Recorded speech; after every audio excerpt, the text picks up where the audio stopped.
Hey, what's up, everybody? Fishing with the Chad here.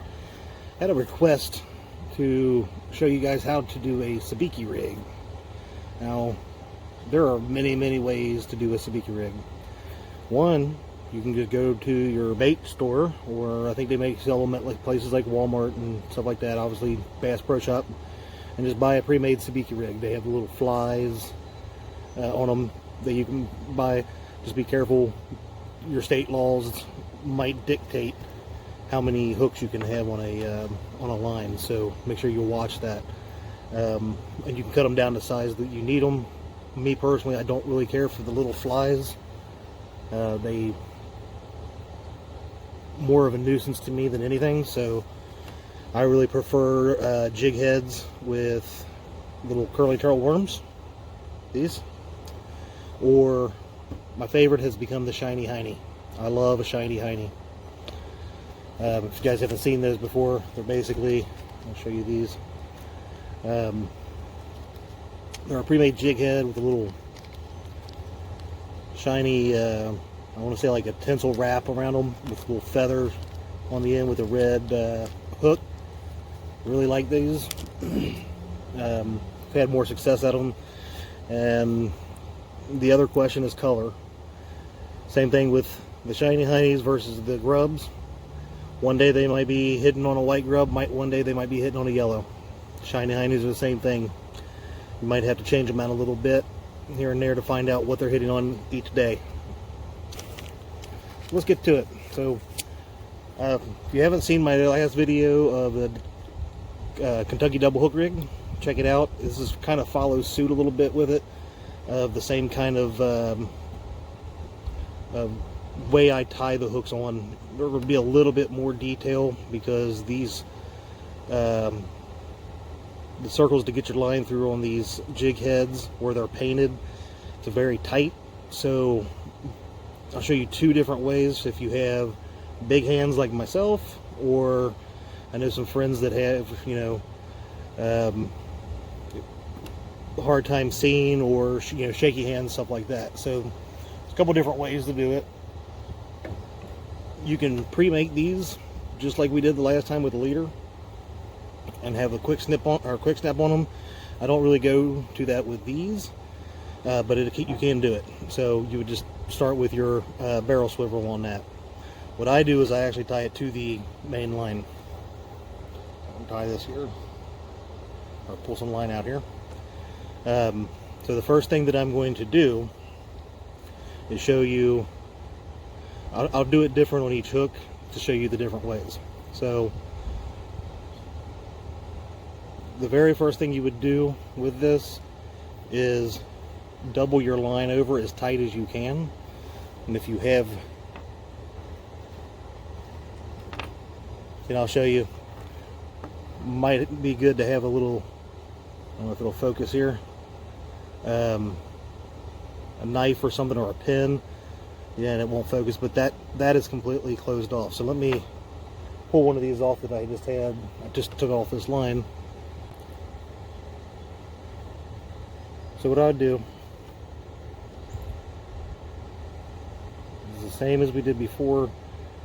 Make sure you have a really big loop. Here we're going to turn this, twist this. I do it about 6-7 times. 3, 4, 5, 6. Okay. We're going to run this line, or big loop, through the small. Pull it tight. Now if you're out and about on the bank or whatever, you can use your teeth. Don't tell your dentist again. Or, see how it's coming up on me? I still have my trusty nail. Or, well, in this case, a screw. And then just pull it tight to where we have that same knot that we did last time in the double hook Kentucky rig. So now what we're going to do is we're going to take and pinch this down tight. Put it through the eye.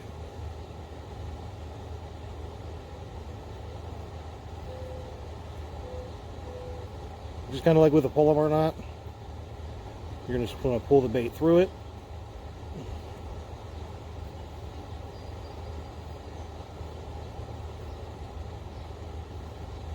There you go. Pull it tight. Okay. Now, for the second hook, what we'll do is the other way that I would normally do this. I normally run 2 or 3 on these. Might find the end of the line.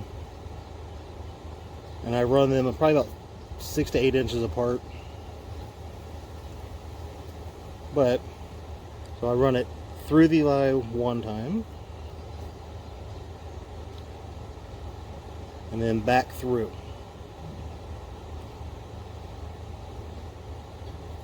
That way we have our line. So I'm going to pull this up to about where I want it. We have our other one there. I'm going to pull this one here.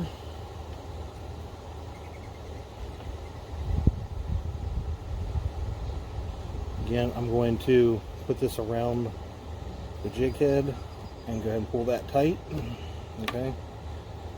So we have our jig heads tight there. We're still going to make this loop. Okay. Remember, lines parallel. You have a hole in the middle. You're going to keep your fingers in there. And just wrap it around the inside. 5 or 6 times. 7.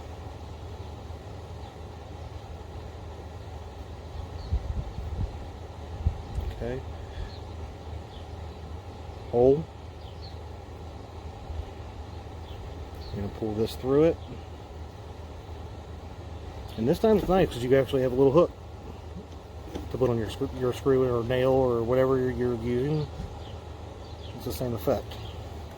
So there we go.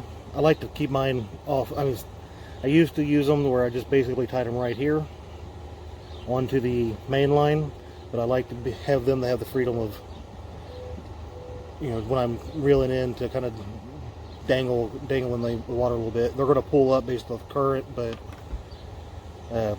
gives you a little bit of room. So normally, like I said, I would run 3 of these, and then at the very bottom, instead of using just a regular knot like I did for where I put the singers and stuff on, I'm actually going to tie on a swivel clasp here. So it's got the swivel at one end, and then the other is a clasp for a weight, and I'll show you why. So I want to come down a little bit. I don't want that right up on the shiny heinies or grubs or anything that I'm using, and I use just a Palomar knot.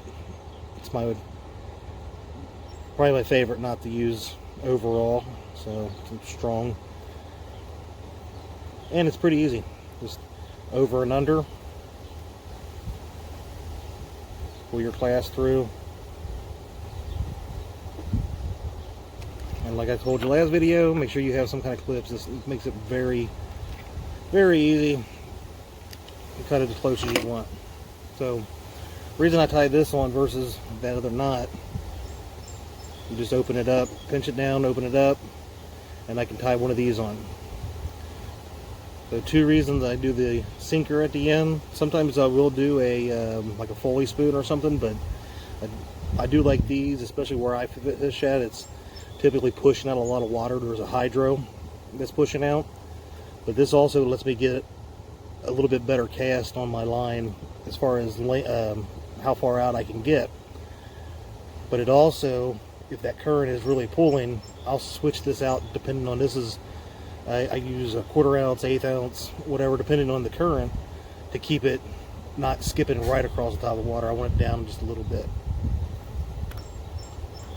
So there you have it. Sabiki rig. Just play around with the different colors.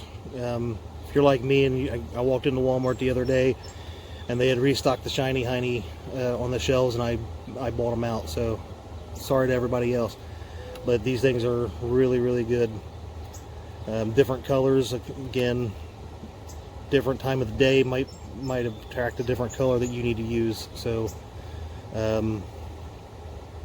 but typically the ones that I've had the better luck on are the yellow or pink head with the shiny silver. So, but then again, sometimes it's just the white grub look so that they like. So, just I think it really depends on lighting, cloud cover, how they're seeing the bait coming through the water,